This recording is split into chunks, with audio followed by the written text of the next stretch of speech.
Well, we are wrapping up a series, Liberating Love, and it's been a great series. I hope that if you haven't been here to hear them all, that you're going onto the website, checking out the podcasts. You can listen to them, you can watch them. We got video podcasts if you're a visual person like me, and it's just been really good. We're rescuing love from a world that has hijacked it, and it needs to be rescued. It really does. And today, when we talk about liberating love, we're not talking about like free love, just whatever kind of love you want, that kind of liberating love. No. We're talking about, rescuing love and bringing it back to what it's meant to be. The reality is love has been hijacked. Relationships have been hijacked. And over the last couple of weeks, we talked about marriage. We kicked things off, Pastors Mike and Monica talking about marriage. And then last week, sex and dating and all that good stuff. It was hot. And if you didn't hear it, you should go and watch it because it was really good. It was spicy. All right. Well, today I want to liberate friendship. We are going to talk about friendship and the importance of it and what that really looks like. And I am not just talking little buddy stuff. It's going to get deep.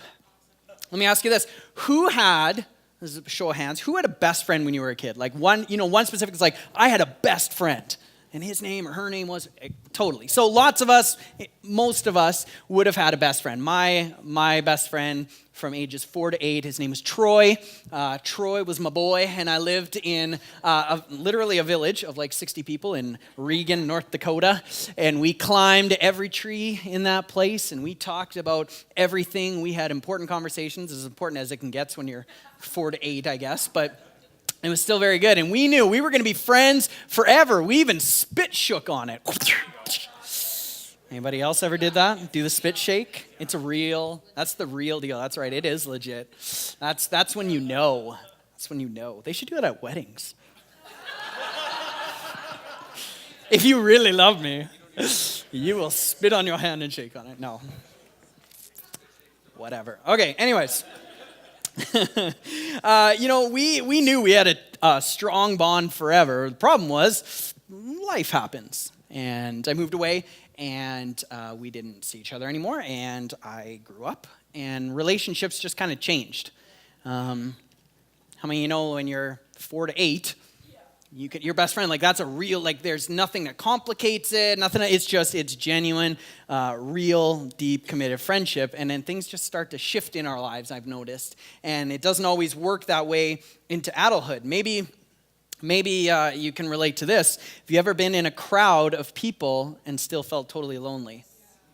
Have you ever been surrounded by people that you might even call friends and yet feel like, I don't know if anybody here actually knows me? We can do that sometimes. And social media doesn't exactly help that. You can stalk somebody's Facebook page and be like, hey, I know that you were surfing this week or you were doing this or whatever. Knowing that detail does not make you a close friend. And, I could post my breakfast on Instagram and you all could have seen what I ate for breakfast. That doesn't mean you know my hopes and my dreams. And so there's this separation happening in our lives. And it's kind of like friendship has become a joke. In a lot of ways. It's like, we can be friends, but whoa, bubble.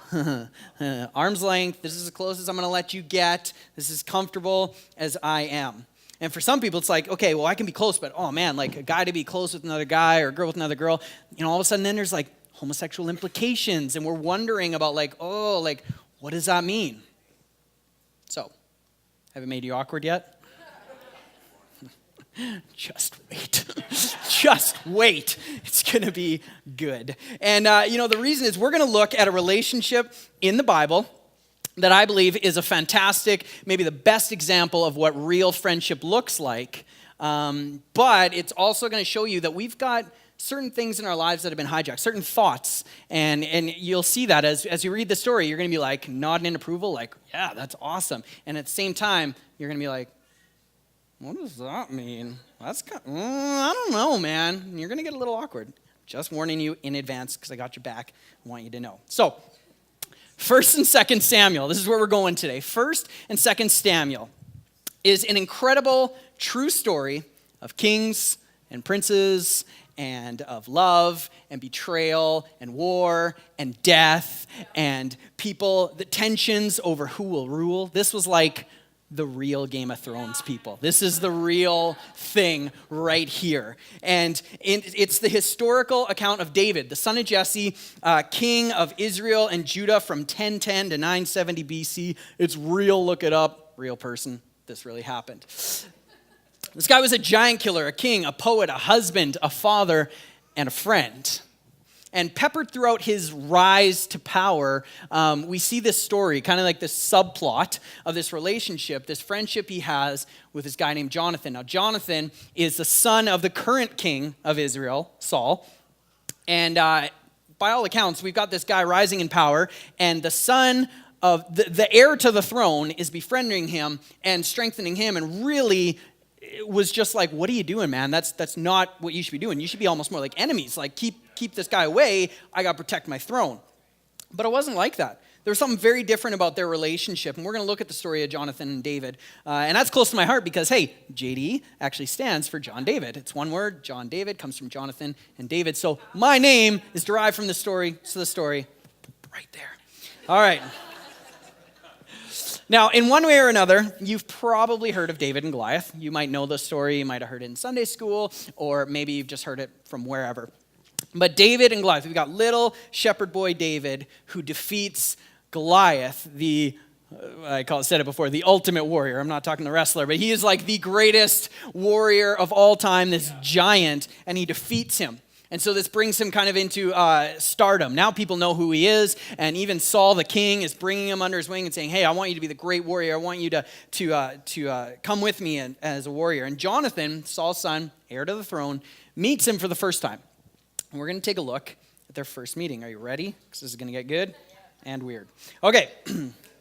Only because we allowed it to be weird. Okay. By the time David had finished speaking to Saul, Saul's son Jonathan was bound to David in friendship, and Jonathan loved David as he loved himself. Saul took David into his service on that day and would not let him return to his father's home.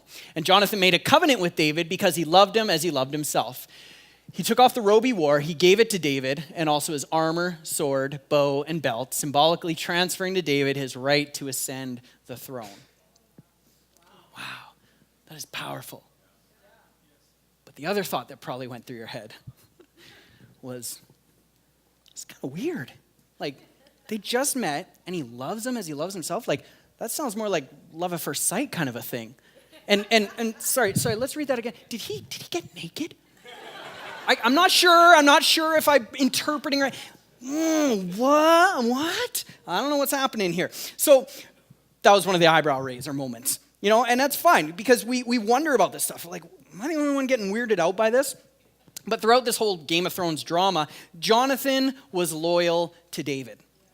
And we're going to see this. And the man who would be king was willingly serving and promoting the biggest threat to his throne.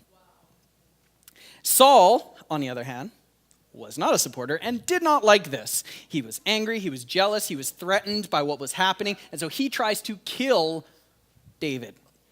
David has to go into hiding. Jonathan tries to defend David because he is his friend, and Saul tries to kill Jonathan. Now Jonathan's like, I don't know what's going on, and so he risks himself, and he goes and he talks to David, and he's like, look, the reality is you got to stay a fugitive now. You're not going to be able to come back, and we might never see each other again. And we are best friends, and this sucks, but we got to part ways. And look at this. And as soon as the boy, Jonathan's servant, left, David rose from his hiding place south of the stone and prostrated himself before Jonathan. He bowed to Jonathan 3 times, and then David and Jonathan kissed each other. Both of them wept, but David wept more.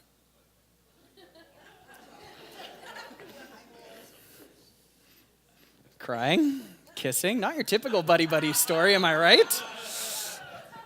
Now, to be fair, to put this in Jewish context, like Jewish culture, they greeted and said their goodbyes through kisses on the cheeks. That's what would have been happening. If you were there at the time, you wouldn't have thought anything of it. But stuff starts to go on in our head sometimes. If you're like me, you just wonder. Years later, David's living in caves with a group of outcasts and again risking his own life because Saul is trying to kill David. Jonathan goes behind Saul's back, finds where David is, and comes to talk to him. Why does he go all out of his way, putting his life on the line? Is it some very, very important thing he has to do or deliver or whatever? This is what happens. Jonathan, Saul's son, rose, went to David at Horesh, and strengthened his hand in God. So he just spoke life into him. He just encouraged him. He's like, I'm going to risk all of this because you are in a bad place and I need to back you up. We are friends and that's what friends do. I've got your back. I'm going to support you. This is the love that we're talking about today. One that was once very real, very powerful, but has been hijacked. This kind of friendship love that's been strapped to a chair in a dirty old basement, forced to watch messages like guys aren't allowed or should not be that close to other guys. Girls should not open up that much to other girls and be that real. These are the messages and the thoughts that we've bought into, and we need to change our perspective. Bromance and besties. That's what we're talking today. Bromance and besties. Not just surface level, friends, acquaintances, whatever. We're talking the real deal, something more. Bromance and besties. So let me take a poll. Ladies, out of curiosity, and I know it won't be everybody, that's why we're talking about this today, but I'm curious, how many of you would say, right now in this time of your life, you have a bestie? Someone that's like, I know I could say anything to, awesome. Well, they're pointing at each other. You need to hug it out. Okay. Okay, and guys, I'm curious, how many of you would say, right now in this moment, you have like a bromance? You have a guy that you are super close with, that you are connected with. I got lots of them. It's good. It's good. It's good. Some of us don't. And we all have our reasons. In fact, maybe one of yours might even be, oh, but JD, I'm married. My best friend is my spouse. Okay, true, but your spouse can't and shouldn't take all the weight of a relationship like that. You've got a lot in you that you need more than just a spouse to connect with. And we need to know that. There's just times where it's like, oh, it's just me and her, we're here. Me and him, we're there, and there's something more. We need to be able to, ladies, you need a girls' night once in a while. Guys, a poker night where you can just talk about stuff in healthy ways. I'm not talking like your wife bashing. Do not do that. I'm talking you're getting together and it's like, man, I'm going through this. Oh, man, you should do this, or I'm going to pray for you or whatever. That's what we need. We need it. I mean, our culture has in many ways kind of lost the art of friendship. Like really. And why is it so hard for some people to find a friend? Well, let's take a look at that. And I kind of divvy it up between men and women. Men, lots of times they don't have a lot of friends. But as I was doing research into women, because good God Almighty, I will never understand the female brain, so I will not try to tell you what women think. So I asked a lot of women and said, you tell me what to say in this part. So this is you ladies telling me some of the stuff going on. So ladies, I find or have found is that often you might have a lot of friends, but not necessarily a lot of close friends that you really trust or open up to. And that can be for lots of reasons. Maybe you're afraid to open up because you just don't want gossip to get out. It's like, I want to keep this on the down low. Maybe it's easier to be friends with guys because there's just no drama. I don't know. Maybe you're frustrated, and this is something I've heard from lots of ladies, with the constant comparing and competing that goes on instead of encouraging like it should be. Maybe you shy away from friendship because at some point you've been excluded from an intimate circle and you just don't want to go through that again. Now, guys, we live in a fatherless culture where we're starved for affirmation. And God has actually wired us to need close guy friends, but yet many of us are lonely or isolated or afraid to admit that we need help. And so we're just like, hold off. And our resistance, I think, is due to pride and fear. And pride is just another word for insecurity. And it's just simply saying, I don't need anybody. I'm good. I don't need anybody. But that's that insecurity saying, I just don't want to let you in. Or maybe it's the fear that tells us guys can't be close friends without homosexual implications. If I can just be super real. It's like, I would love to have a strong friendship, but I just don't know how that'll be perceived. Or there's something uncomfortable about it that makes me think this. And it's all up here. There's this stuff going on. David and Jonathan, they're no exception. I mean, you're reading that. It's not hard to see why many critics are like, no, they're not best friends. They were gay lovers. This is something that's, as I was studying, I see it all over the place. And they'll use examples like David's eulogy to Jonathan. Jonathan dies in battle, and David, spoiler alert, David writes this eulogy, 2 Samuel 1:26. I agonize over you, my brother Jonathan. I have delighted in you, and your love for me was wonderful beyond even the love of women. not hard to take that verse however you want, really. But I do believe that their relationship was platonic when you look at the evidence. Even Jesus backs the claim up based on that verse. In John 15:13, this is what Jesus says. Greater love has no man than this. This is the greatest love, that a man lay down his life for his friends. And so David, who had this amazing relationship with his best friend, loses him. Of course, in the rawness of his emotions, he's going to straight up say, it's like, look, you laid down everything for me. You helped me all throughout my life. You put your life on the line countless times. How could I not have a genuine love for you that surpasses anything else I've seen? And that is what God is telling us. Greater love is no man than this, and a man lay down his life for his friends. So to me, that kind of debunks that myth. But that's just me. Same-sex friendships, they've been hijacked. They've been transformed into something they weren't intended to be. We've turned them into something else, and now there's this whole hesitation. I don't know if I can have it. And so you see more and more guys, more and more ladies just resisting deep friendship because of these things. It's robbed us. It's robbed us of something that we were meant to have. It's not something that we should be afraid of, though. It's something vital. It's something hardwired into us. It's something we need. And I feel that this is important to say as well, because just because you have these strong desires, because maybe you don't have that close relationship, but there's something in you. It's like, I really, really want, if I'm a girl, I want this relationship with this other girl. I'm a guy, I want that relationship with a guy. And you've got this deep desire going on you. I would like to just say that does not imply that you're somehow gay or something, that it's not a homosexual desire going on in you. That culture might tell you that's what it is. Oh, what? Oh, okay, well, you're that. God does not like to label us. He has wired us with something for a purpose that's been twisted into something else, but it's meant to just be a strong desire in a good way of just, I need this relationship to be a part of my life. It's what we're meant to be. So we look again at 1 Samuel, the first time that they met. David meets Jonathan. It says, Saul's son Jonathan was bound to David in friendship. Jonathan loved David as he loved himself. That was weird. It's kind of weird. He loves him as he loved himself. Guy just met him. How can he love him as he loved himself? What does that even mean? Okay, you might not take this story seriously, and you don't have to, but I would hope that you put a little more weight on Jesus and what he says. And this is what he says. Mark 12:31, the second great commandment. Somebody asks Jesus, what is the most important, what's the meaning of life? What is important in life? And this is what he says. And you would listen too. If you asked that question and somebody answered it, instead of an I don't know, here's the answer. The second great commandment is this: love others in the same way you love yourself. There are no commandments more important than these. Love others in the same way you love yourself. How did Jonathan love David? As he loved himself.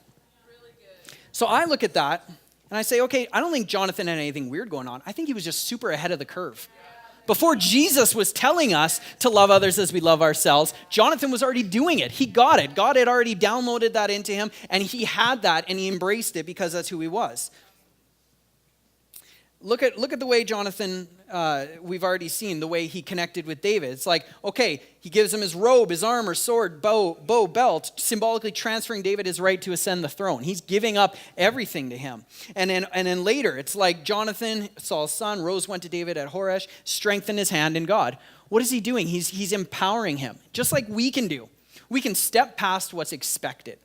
It's just typical buddy-buddy. I'll just keep you at buddy-buddy length or whatever. No, we can step past what's expected, and we can place ridiculous value on people. What? That's an insane amount of value that you're choosing to place on somebody, and you're investing in them, and you're sacrificing certain elements of who you are or what you do or whatever you are giving to this relationship, and it'll pay off.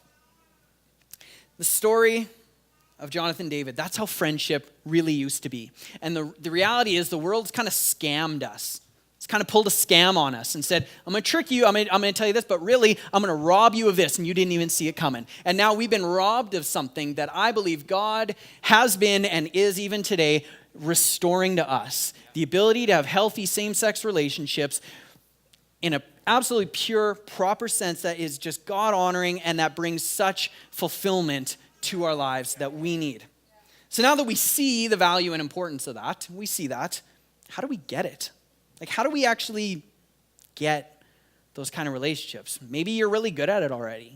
I applaud you. I know there's people in this room. They have very solid friendships because they've got this. They've maybe God's already showed them that or whatever, and so you're living that. Or maybe you're here and it's like, I don't have any friends. People might think I do, but really, I don't.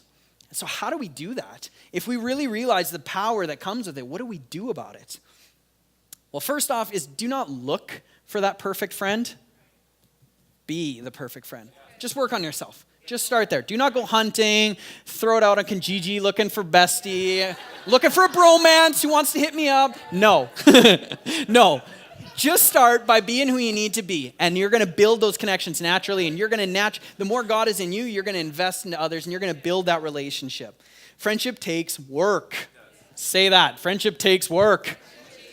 It does. It has to be cultivated and nurtured. It takes vulnerability. It has to be deliberate. It's just the reality. We can't stumble into solid friendships. It doesn't happen. You can stumble into acquaintances or whatever, but you can't stumble into a fulfilling, revitalizing relationship that you've built. You got to work on it. So I just want to give you some examples of what friends are like, and you know all these. You guys are smart people. You know what it takes to be a good friend, but I think it's still worth talking about and seeing the importance of what being a really solid friend is like. So I'm just going to list off some of them. Friends listen. Friends actually listen. Friends protect. Friends are loyal. They actually stick with them. Friends overlook faults and don't just see the surface. I can't do it. I overlook that and I look into something more. Friends bear burdens. They've got each other's back. They're helping each other out. Friends bring out our best. They really do. A solid friend. Here's an example. Proverbs 27:17. As iron sharpens iron, so a man sharpens the countenance of his friend. Man, woman, it's about relationship. When iron sharpens iron, you sharpen each other. When you are actively building a solid relationship, you help bring out the best. And friends keep us accountable. Friends keep us accountable. Oscar Wilde says this. I love this quote. A true friend always stabs you in the front. A true friend always stabs you in the front, not in the back. The Bible says the same thing, Proverbs 27:6. Faithful are the wounds of a friend, but the kisses of an enemy are deceitful. Did you catch that? Faithful are the wounds of a friend. That means your friend wounded you. That means when you're going down a rough time or you're making decisions that maybe aren't the best decision, you know it, or you're just trying to be oblivious to it or whatever, a real friend is going to step up and say, hey, wake up. Come on, man. Come on. Right in the gut. Come on. I got to tell you something that you need to know. You got to wake up to the reality of what's going on because they're faithful, and faithful friends might wound you, but wounds heal. And they are there to help keep us accountable. And also friends love. And we've been talking about that already today, the power of real friend love. Friends love. Now think about this. I was just kind of, I'm a story person, so I was like, what would this look like? So David, who's all about friendship, has a family, has a son, Solomon.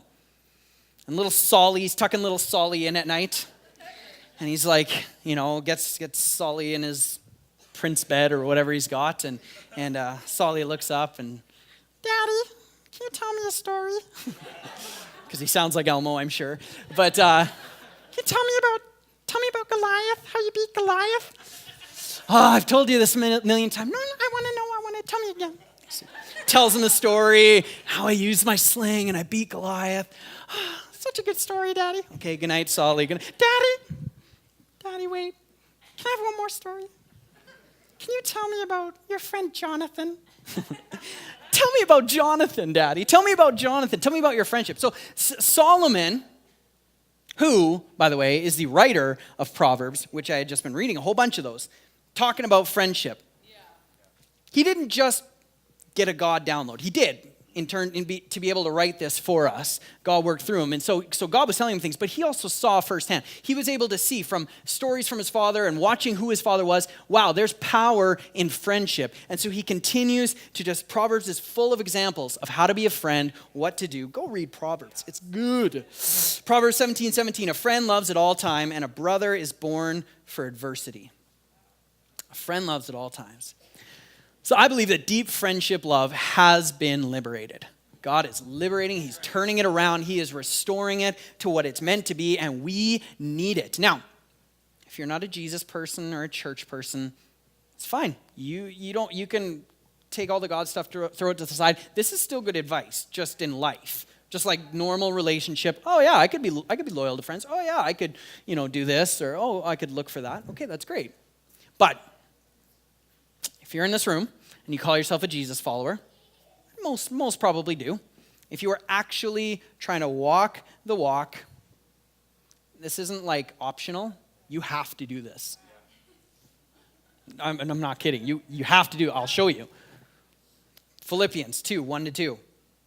We don't have a choice. We need to do this. If you've gotten anything at all out of following Christ, is anybody here who followed Christ got anything out of it? Anybody? Yeah? Okay. You're with me in case this front row does. Okay. The rest of you will. You will. Okay. If you've gotten anything at all out of following Christ, if his love has made any difference in your life, anybody, his love made a difference in your life? Okay. Okay. If being in a community of the Spirit, like this place, means anything to you, anybody appreciate this church? I do. Okay. If you have a heart,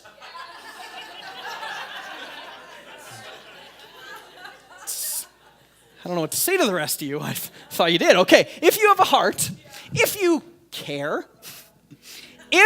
care, then do me a favor. Agree with each other, love each other, and be deep-spirited friends. So JD, if I become a Christian, I just got to be nice to people, right? Like if I give my life to Jesus, now that I do, I just got to be nice to people. That's all being a Christian really is, right? It's just I'm nicer now than I was before. No. When you follow Jesus, you are called to be a deep-spirited friend. Not just nice, not just surface level, I'm good to everybody. I'm talking you are investing into relationships because God has asked us to do it. And if we have been changed and if we value what's happening in our lives, we will do it. So ladies, don't hide behind your Pinterest life. Here's my life. Here's the best of me. Pinterest. This works great. Look at me. My life's great. And just only show a certain part. Don't hide behind your Pinterest life. You need to find a bestie who will help diffuse the drama and bring out the best inside of you. You need it. You need it. And they're closer than you think. There's more around you than you think. And men, bromance is a powerful thing. It really is. It's a funny word that we use, but it's an important word simply because it's just something more than typical buddy-buddy. Bromance is an important thing. You need guys in your life that are going to challenge you, that are going to affirm you. And so I am asking guys, please do not be a bromophobe. Do not be a bromophobe. You need to embrace this. This is what you're meant to do. There is power that comes in deep relationship. So the good news is bromances and besties, they're actually all around us. They're abundant in this church. It's commonplace for you if you're walking around before or after service. You might see ladies over in the corner, they're laughing or they're crying or they're praying together. It's like, what is going on? That is just a real relationship happening where they're being honest. They are supporting each other. Let's pray for that. You might have a normal conversation. You're like, oh, I'm just kind of going through this. Normal person, maybe coworker, just be like, oh, that sucks. Somebody here, City Life DNA is like, let's pray for that right now. Can I pray for you right now? I believe that God can do something so good. They genuinely care. And guys, you'll see it. Guys are running around everywhere, just big hugs. I love you, man. They're not ashamed. You'll just see hugs all the time. And not that everybody's a huggy guy. I'm just saying it happens because there's just something that's like we just love each other and we value that relationship. And so we pour into that. The people here get it. They've been liberated through Jesus. And so it's running through our veins and they've experienced firsthand that David and Jonathan style of friendship. And so now they're pouring it into others.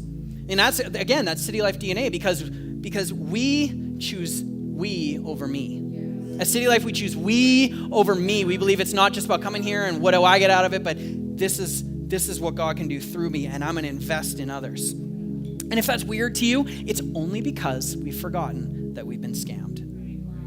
We've been scammed. Jesus opens our eyes, opens our hearts to see that real friendship is life-changing and necessary. And that's why we give you opportunities. Just as a practical thing, opportunities for you. If you're like, That's what I need. I need this kind of a relationship. Guess what? We got lots of opportunities. And I'm not saying it has to be just here in church, but we, meeting here, we want to help you. And so that, come early, stay late. Don't just show up after the first song and leave immediately after. It's like, stick around. You're missing a vital part of church where you get to know people. Join a connect group. They got all different kinds. Ladies, you can get involved in the Shine Sisterhood. They've got all the Shine events. You'll hear more about that in a little bit. Guys, you can join the newly named Forge. The Forge, where we've got lots of great guy things. We had the protein party yesterday, which is awesome. 60 plus guys eating meat, playing games, getting to know each other. It's awesome. We're working at it. And so I just want to, as I wrap up, I want to look at this verse again. Mark 12:31. The second great commandment is this: love others in the same way you love yourself. It's powerful. It's what we need to do. Love others in the same way you love yourself. But if we look at that verse for a minute, I wonder if any of you were like, well, if that's the second great commandment, what's the first? What's the first one? What's the root that produces the fruit? What is it? Well, let's take a look. Just a couple verses earlier, it says the most important commandment is this: Hear, O Israel, the eternal one is our God, and the eternal one is the only God. You should love the eternal your God with all your heart, with all your soul, with all your mind, and with all your strength. How do we love others? How do we invest into others? How do we have that relationship we've been talking about? It starts by having a connection with God. It's a relationship with Jesus that fuels us to be able to fuel others. And it just makes such a huge impact. Why don't we all stand up? I just want to wrap up with a prayer. I want to invite you to pray with me and pray with us as we just ask God and invite him in. And maybe you're here and it's like, I need that. I want real relationships. I've been struggling, and maybe that's why, because I haven't found the source of life, the source of real love in order to fuel me. And so I want to invite you, if that's you, it starts with a prayer. And you can just pray with me and say, Jesus, thank you for the price you paid, that you died on that cross, but that you defeated death. And you came back to show me that there is an abundant life waiting for me. I receive that life now. I receive your love. I want to walk in your strength so that you can impact my life and I can impact others. In Jesus' name, amen.